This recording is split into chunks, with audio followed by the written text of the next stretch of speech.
Diamond YouTube ಚಾನಲ್ಗೆ ಸ್ವಾಗತ. ಈಗ ನಾವು ಫಿಶ್ ಸಾಂಬಾರನ್ನು ಮಾಡೋಣ ಅಂಥೇಳಿ ಈ ಫಿಶನ್ನು ಕ್ಲೀನ್ ಮಾಡ್ಕೊಂಡು ನೀಟಾಗಿ ತೊಳ್ಕೊಂಡು ಅದನ್ನು ಇಟ್ಕೊಂಡಿದ್ದೀವಿ. ಆದರೆ ಅದಕ್ಕೆ ಉಪ್ಪು, ಸ್ವಲ್ಪ ಒಳ್ಳೆಣ್ಣೆ, ಸ್ವಲ್ಪ ಅರಿಶಿನ ಪುಡಿಯನ್ನು ಹಾಕಿ ನಾನು ಒಂದು ಅರ್ಧ ತಾಸು ಅದನ್ನು ಹಾಗೆ ಇಟ್ಟಿದ್ದೆ, ಚೆನ್ನಾಗಿ ಉಪ್ಪು ಎಲ್ಲ ಹಿಡ್ಕೊಳ್ಳಿ ಅಂತ ಹೇಳಿ. ಈಗ ನಾವು ಅದಕ್ಕೆ ಸಾಂಬಾರು ಮಾಡ್ಕೊಳ್ಳೋಕೆ ಏನೇನು ಬೇಕು ಅಂತ ಹೇಳಿ ರೆಡಿ ಮಾಡ್ಕೊಂಡಿದ್ದೀನಿ. ಈಗ ನಿಮಗೆ ತೋರಿಸ್ತಾ ಇದ್ದೀನಿ ನೋಡಿ. ಈಗ ಮೊದಲನೇದಾಗಿ ಸ್ವಲ್ಪ ಚಕ್ಕೆ, ಹಾಗೆ ಸ್ವಲ್ಪ ಲವಂಗ, ಸ್ವಲ್ಪ ಜೀರಿಗೆ, ಸ್ವಲ್ಪ ಮೆಂತೆ, ಅದು ಚೆನ್ನಾಗಾಗುತ್ತೆ ಟೇಸ್ಟು. ಅದ್ರ ಜೊತೆಗೆ ಸ್ವಲ್ಪ ಹುಣಸೆ ಹಣ್ಣನ್ನು ಇದು ಮಾಡ್ತಾಯಿದ್ದೀನಿ.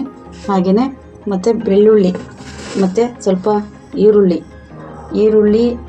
ಮತ್ತು ಸ್ವಲ್ಪ ಒಗ್ಗರಣೆ ಮಾಡ್ಕೊಳ್ಳೋಕೆ ಸ್ವಲ್ಪ ಈರುಳ್ಳಿ ತೆಗೆದಿಟ್ಕೊಂಡಿನಿ, ಸ್ವಲ್ಪ ಕರಿಬೇವು, ಹಾಗೆ ಕೊತ್ತಂಬರಿ ಸೊಪ್ಪು, ಮತ್ತು ಈಗ ಟೊಮೊಟೊ, ಇಷ್ಟು ನಾನು ಜೋಡಿಸಿ ರೆಡಿ ಮಾಡಿ ಇಟ್ಕೊಂಡಿದ್ದೀನಿ.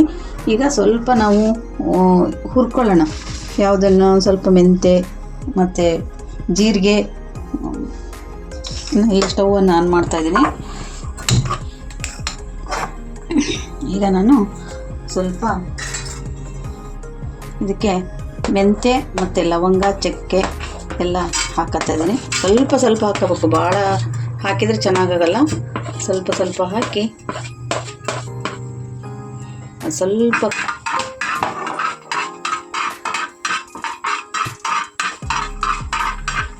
ಜಾಸ್ತಿ ಸೀಸ್ಬಾರ್ದು. ಸ್ವಲ್ಪ ಧನಿಯಾ ಕಾಳನ್ನು ಸಹ ಹಾಕ್ಕೊಂಡಿದ್ದೀನಿ. ಸ್ವಲ್ಪ ಕೊತ್ತಂಬರಿ ಸೊಪ್ಪು ಹಾಕಿರೋದ್ರಿಂದ ಸ್ವಲ್ಪ ಧನಿಯಾ ಕಾಳು ಅಷ್ಟೇ ಸಾಕು. ಇದನ್ನು ಈ ಸೈಡ್ ಹಿಂಗೆ ಸೀಸ್ಬಾರ್ದಲ್ಲ, ಸ್ವಲ್ಪ ಫ್ರೈ ಮಾಡೋಣ. ಸೀದೋದ್ರೆ ಟೇಸ್ಟ್ ಬರೋಲ್ಲ, ಹಾಗಾಗಿ ಸ್ವಲ್ಪ ಫ್ರೈ ಮಾಡಿದ್ರೆ ಸಾಕು. ಸಾಂಬಾರಿಗೆ ಎಲ್ಲ ರೆಡಿ ಮಾಡ್ಕೊಂಡಿದ್ವಲ್ಲ, ಈಗ ರುಬ್ಬೋಣ. ಒಂದು ಅರ್ಧ ಒಳಗೆ ತೆಂಗಿನಕಾಯಿನ ತೊಗೊಂಡಿನಿ. ಅರ್ಧ ಒಳಗೆಗಿಂತ ಸ್ವಲ್ಪ ಕಡಿಮೆ ತೊಗೊಂಡ್ರೆ ನಾವು 1 kg ಫಿಶ್ಶಿಗೆ ಇಷ್ಟನ್ನು ರೆಡಿ ಮಾಡ್ಕೊಂಡಿದ್ದೀನಿ. ಈಗ ತೆಂಗಿನಕಾಯಿಯನ್ನು ಇದ್ರ ಜೊತೆಗೆ ನಾವು ಏನು ಖಾರಕ್ಕೆಲ್ಲ ರೆಡಿ ಮಾಡ್ಕೊಂಡಿದ್ದೀವಿ. ಈಗ ಇದನ್ನು ಧನಿಯಾ ಕಾಳು, ಚೂರು ಚಕ್ಕೆ, ಸ್ವಲ್ಪ ಮೆಂತೆ, ಸ್ವಲ್ಪ ಜೀರಿಗೆ, ಸ್ವಲ್ಪ ಹಾಕಬೇಕು, ಭಾಳ ಹಾಕೋದು ಟೇಸ್ಟು ಚೆನ್ನಾಗಾಗಲ್ಲ. ಅದನ್ನೆಲ್ಲ ಹಾಕೊಂಡಿದ್ದೀನಿ. ಸ್ವಲ್ಪ ತಣ್ಣಗಾಗಿದೆ ಅದು. ಈಗ ಇದ್ರ ಜೊತೆಗೆ ನಾನು ಸ್ವಲ್ಪ ಇರೋದ್ರಿಂದ ಇದರಲ್ಲೇ ಹಾಕ್ಬಿಡ್ತೀನಿ. ನಾನು ಸ್ವಲ್ಪ ಬೆಳ್ಳುಳ್ಳಿ ಮತ್ತು ಈರುಳ್ಳಿ ಏನು ಫ್ರೈ ಮಾಡ್ಕೊಂಡಿಲ್ಲ, ಹಸಿದೆ ಈರುಳ್ಳಿ ಹಾಕ್ತಿದ್ದೀನಿ. ಮೀನು ಸಾಂಬಾರು ಆಗಿರೋದ್ರಿಂದ ಅದು ಹಸಿದೆ ಹಾಕಿದ್ರೇ ಚೆನ್ನಾಗಾಗುತ್ತೆ. ಹಾಗೆಯೇ ಇದಕ್ಕೆ ಸ್ವಲ್ಪ ಕೊತ್ತಂಬರಿ ಸೊಪ್ಪನ್ನು ಹಾಕ್ಕೊಳ್ತಾ ಇದ್ದೀನಿ. ಮತ್ತು ನಾನು ಕೆಲವರು ಇದನ್ನು ನೆನೆಸಿಟ್ಟು ಅದ್ರ ರಸ ಮಾಡಿ ಹಾಕ್ತಾರೆ. ನಾನು ಅದ್ರಾಗೆ ಹುಣಸೆಹಣ್ಣನ್ನು ಖಾರದ ಜೊತೆಗೆ ರುಬ್ಕೊತೀನಿ. ಅದ್ರ ಜೊತೆಗೆ ಇದು ಒಗ್ಗರಣೆಗೆ ಇಟ್ಕೊಂಡಿದ್ದೀನಿ.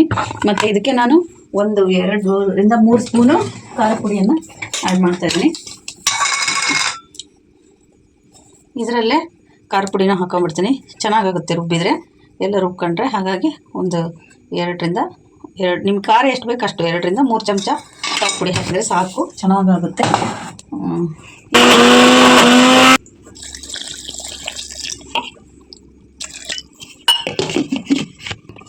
ಈಗ ನಾವು ಖಾರ ರುಬ್ಬಿದ್ದೀನಿ. ಈ ಸಣ್ಣಕ್ಕೆ ರುಬ್ಕೋಬೇಕು ಖಾರನ. ನಾನು ಸ್ಟವನ್ನು ಹತ್ತಿಸ್ತಾಯಿದ್ದೀನಿ.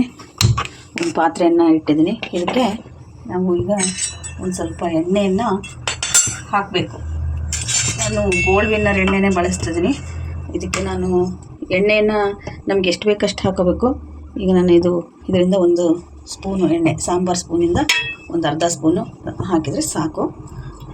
ಹಾಕಿದ್ದೀನಿ. ಈ ಸ್ವಲ್ಪ ಎಣ್ಣೆ ಕಾಯಲಿ. ಎಣ್ಣೆ ಸ್ವಲ್ಪ ಬಿಸಿ ಆದಮೇಲೆ,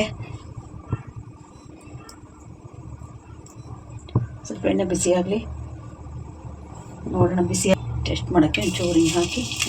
ಈಗ ನಾನು ಇದಕ್ಕೆ ಫಸ್ಟ್ ಈರುಳ್ಳಿ ಕಟ್ ಮಾಡಿ ಇಟ್ಕೊಂಡಿದ್ದೀವಲ್ಲ, ಆ ಈರುಳ್ಳಿನ ಸ್ವಲ್ಪ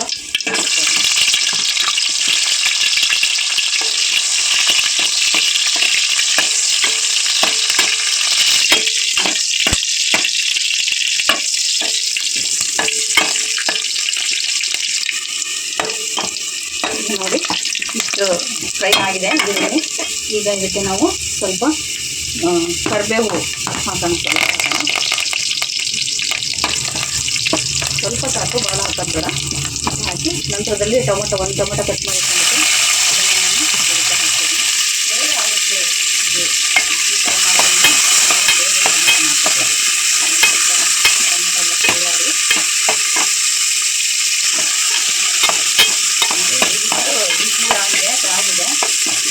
ಫ್ರೈ ಆದರೆ ಸಾಕು. ಟೊಮೊಟೊ ಮತ್ತು ಈರುಳ್ಳಿ ಕರಿಬೇವು ಸಾಕಾಗಿ ಫ್ರೈ ಆದ ನಂತರದಲ್ಲಿ ನಾವೇನು ಖಾರ ರುಬ್ಬಿಸ್ಕೊಂಡಿದ್ದೀವಲ್ಲ ಅದನ್ನು ಹಾಕೋಣ.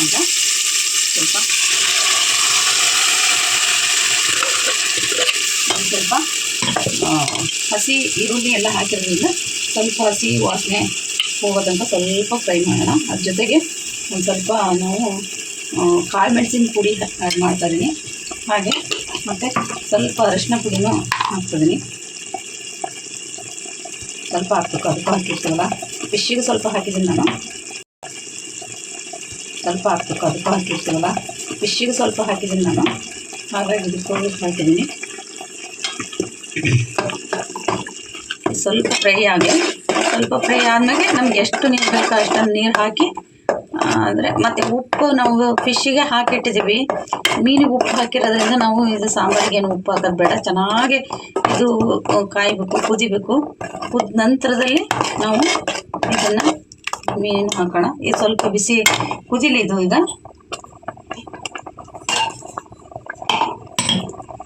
ಈ ಟೈಪ್ ಆಗಿದೆ. ಈಗ ಸ್ವಲ್ಪ ಬಿಸಿ ಆಗಿದೆ. ಹಸಿ ವಾಸನೆ ಎಲ್ಲ ಸ್ವಲ್ಪ ಹೋಗುತ್ತಾ ಅಂಕ ಹಿಂಗೆ ಮಾಡಿ ನಂತರದಲ್ಲಿ ಇದಕ್ಕೆ ಸ್ವಲ್ಪ ನೀರು ಹಾಕೋಣ. ಎಷ್ಟು ಬೇಕಷ್ಟು ನೀರು. ನಾವು ನಿಮ್ಗೆ ಗಟ್ಟಿ ಸಾಂಬಾರು ಬೇಕು ಅಂದರೆ ಗಟ್ಟಿ ಮಾಡ್ಕೋಬೋದು. ಸ್ವಲ್ಪ ನೀರು ಬೇಕು ಅಂದರೆ ನೀರು ಹಾಕಬೇಕು. ಇದು ಚೆನ್ನಾಗಿ ಕುದಿಬೇಕು. ಚೆನ್ನಾಗಿ ಕುದ್ದಾದ ನಂತರದಲ್ಲಿ ಫಿಶನ್ನು ಹಾಕಬೇಕು. ಮೊದಲೇ ಫಿಶ್ ಹಾಕ್ಬಿಟ್ರೆ ಎಲ್ಲ ಇದಾಗ್ಬಿಡುತ್ತೆ, ಬೆಂದು ಹೋಗ್ಬಿಡುತ್ತೆ. ಇದು ಚೆನ್ನಾಗಿ ಕುದ್ದಿದ ಮೇಲೆ ನಾವು ಮೀಡಿಯಮ್ ಉರಿ ಇಟ್ಕೊಂಡು ಈಗ ಕುದಿಸೋಕ್ಕೆ ಚೆನ್ನಾಗಿ ಉರಿ ಜಾಸ್ತಿ ಇಟ್ಕೊಳ್ಳೋಣ. ಇಲ್ಲೇ ಇರ್ತೀವಲ್ಲ, ಇಷ್ಟೇ ಸಾಕು. ನಮ್ಮ ಮನೆಗೆ ಸ್ವಲ್ಪ ಗಟ್ಟಿ ಸಾಂಬಾರೆ. ಇದು ಸ್ವಲ್ಪ ಕುದೀಲಿ, ಆ ನಂತರದಲ್ಲಿ ಫಿಶ್ ಹಾಕೋಣ. ಈಗ ನೋಡಿ, ಈಗ ಇದು ಸಾಂಬಾರು ಬೆಂದಿದೆ ಅನ್ನೋದಕ್ಕೆ ಇದು ಎಣ್ಣೆ ಬಿಟ್ಕೊಂಡಿದೆ ಮೇಲೆ. ಈಗ ನಾವು ಇದಕ್ಕೆ ಈಗ ಫಿಶ್ ಹಾಕೋಣ. ಈಗ ಇದರಲ್ಲಿ ಮೀನು ಹಾಕಿದರೆ ಉರಿ ಒಂದು ಮೀಡಿಯಮ್ ಉರಿಯಲ್ಲೇ ಇಟ್ಕೊಂಡು ನಾವು ನಿಧಾನಕ್ಕೆ ಫಿಶನ್ನು ಒಂದೊಂದೇ ಹಾಕೋಣ.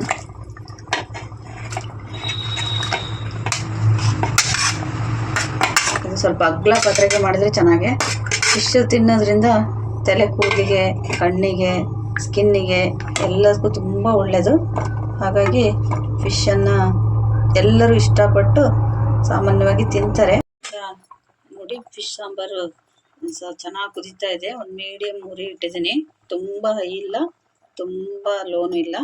ಈಗ ಸ್ವಲ್ಪ ಹಿಂಗೆ ಪಾತ್ರೆ ಇಟ್ಕೊಂಡು ಸ್ವಲ್ಪ ಫಿಶನ್ನು ಹಿಂಗೆ ಆಗಂಗೆ ಮಾಡಬೇಕು ಪಾತ್ರೆನ. ಆವಾಗ ನೋಡಿ ಮೇಲೆ ಎಣ್ಣೆ ಹಿಂಗೆ ತೇಲ್ತಾ ಇದೆ ಸಾಂಬಾರಲ್ಲಿ. ಈಗ ಪರ್ಫೆಕ್ಟಾಗಿ ಚೆನ್ನಾಗಿ ಆಗಿದೆ ಸಾಂಬಾರು. ಈಗ ಇದನ್ನು ನಾನು ಸ್ಟವನ್ನು ಆಫ್ ಮಾಡ್ತಾ ಇದ್ದೀನಿ. ಈಗ ನಾವು ಈ ರೈಸಿಗೆ ಸಾಂಬಾರನ್ನ ಹಾಕ್ಕೊಂಡು, ಇದು ಮುದ್ದೆಗೆ, ಚಪಾತಿಗೆ, ರೊಟ್ಟಿಗೆ ಎಲ್ಲದಕ್ಕೂ ಬರ್ತದೆ. ಮತ್ತು ಈಗ ನೋಡಿ ಎಷ್ಟು ಚೆನ್ನಾಗಾಗಿದೆ ಸಾಂಬಾರು. ಚೆನ್ನಾಗಿ ತಿನ್ನಲಿಕ್ಕೆ ಭಾಳ ರುಚಿಯಾಗಿದೆ. ಈಗ ಅನ್ನಕ್ಕೆ, ಮುದ್ದೆಗೆ, ಚಪಾತಿಗೆ, ರೊಟ್ಟಿಗೆ, ಹಾಗೆ ಮತ್ತು ನೀರು ದೋಸೆಗೆ ಎಲ್ಲದಕ್ಕೂ ಚೆನ್ನಾಗೇ ಆಗುತ್ತೆ ತಿನ್ನೋಕ್ಕೆ. ಅಂದರೆ ತುಂಬ ಒಳ್ಳೆಯದು. ಫಿಶನ್ನು ಬಳಸೋದ್ರಿಂದ ತಲೆ ಕೂದಲು ಚೆನ್ನಾಗಾಗುತ್ತೆ, ಕಣ್ಣಿಗೆ ಒಳ್ಳೆಯದು. ಓಕೆ, ಮಾಡ್ಕೊಳ್ಳಿ, ತಿನ್ಕೊಳ್ಳಿ. Thank you.